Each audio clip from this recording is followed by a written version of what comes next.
पंतप्रधान नरेंद्र मोदी यांच्या अध्यक्षतेखाली काल केंद्रीय मंत्रिमंडळाची महत्त्वपूर्ण बैठक पार पडली आहे। या बैठकीत अनेक महत्त्वाचे निर्णय घेण्यात आले। यामध्ये मोदी सरकारने शेतकऱ्यांसाठी देखील एक महत्त्वाचा निर्णय घेतलाय।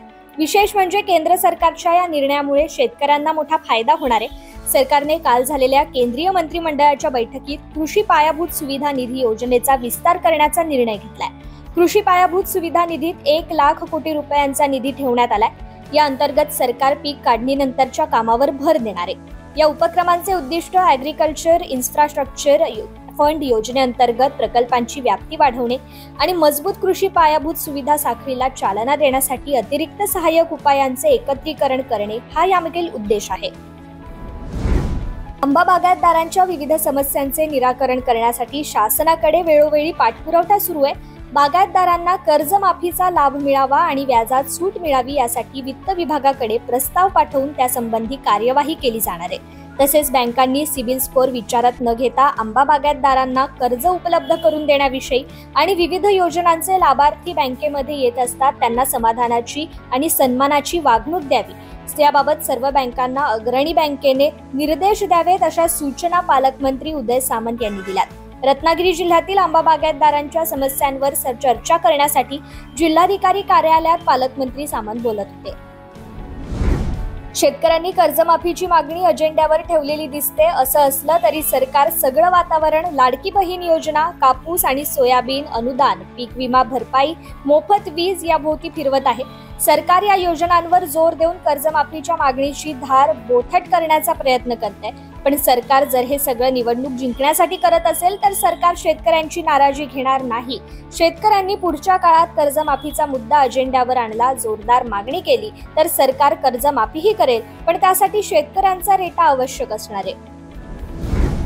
राज्याचे उपमुख्यमंत्री तथा अर्थमंत्री अजित पवारांनी 28 जून रोजी अर्थसंकल्पात दूध उत्पादक शेतकऱ्यांना 1 जुलै 2024 पासून प्रति लिटर 5 रुपये देण्याची घोषणा केली आहे। या अनुदानाला मंत्रिमंडळाने मान्यता दिली आहे। त्याचा शासन निर्णय 12 जुलै रोजी प्रसिद्ध करण्यात आलाय, पण अजूनही शेतकऱ्यांना अनुदान मिळत नसल्याचं शेतकरी सांगतात। त्यामुळे दूध अनुदानाची घोषणा म्हणजे पुन्हा एकदा लबाडा घरचा आवतण ठरतंय की काय अशी शंका शेतकरी नेते व्यक्त करू लागलेत। चालू वर्षी सातत्याने आणि जास्त पाऊस पडत असल्यामुळे त्याचा फटका सीताफळाला बसलाय। सीताफळाचे उत्पादन कमी असल्याने पुणे बाजारपेठेत आवकेवरही परिणाम झालाय। बाजारपेठेत पुणे जिल्ह्यातील पुरंदर तालुक्यातून दररोज 200 ते 250 क्रेटची आवक सुरू असून दरही चांगले मिळतात। मागील आठवड्यात या फळाने प्रति किलो 300 रुपयांपर्यंत भाव खाल्लाय।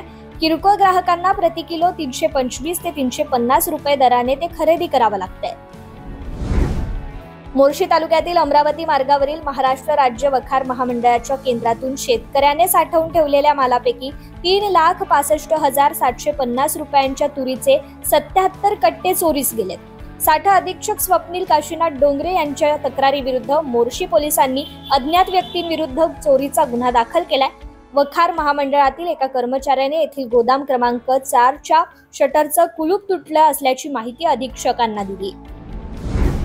हवामानावर आधारित फळ पीक विमा योजनेत 2022-23 या वर्षात सहभागी झालेल्या 6,686 केळी विमाधारक शेतकऱ्यांचे विमा प्रस्ताव केंद्र सरकारने फेटाळल्याने जळगाव जिल्ह्यात शेतकऱ्यांसह संघटनात संतापाची लाट उसळली आहे। जळगाव जिल्ह्यातील 77 केळी उत्पादकांनी सुमारे 82,000 हेक्टर एवढ्या केळीखालील क्षेत्रासाठी 2022-23 मध्ये हवामानावर आधारित फळ पीक विमा योजनेतून केळी पिकासाठी विमा संरक्षण घेतलं होतं। A2+FL फॉर्म्युलावर आधारित कृषी खर्च आणि मूल्य आयोगानुसार देशात सोयाबीनचा उत्पादन खर्च 3,261 रुपये प्रति क्विंटल येतो। अनेक बाजारपेठांमध्ये यापेक्षाही कमी भाव झालाय, त्यामुळे शेतकऱ्यांचा रोष वाढतोय। सोयाबीन हे महाराष्ट्राचे मुख्य पीक आहे, त्यामुळे कमी भावामुळे विधानसभा निवडणुकीत भाजप आणि मित्र पक्षांच्या अडचणी वाढू शकतात। मध्य प्रदेश आणि महाराष्ट्र ही 2 मोठी राज्ये सोयाबीन उत्पादक आहेत आणि या दोन्ही राज्यांमध्ये शेतकऱ्यांना MSP एवढाही भाव मिळत नाहीये। मध्य प्रदेशातील शेतकरी याबाबत आंदोलन सुरू करणार आहेत, तर दुसरीकडे महाराष्ट्रातही शेतकऱ्यांमध्ये आक्रोश दिसून येतोय।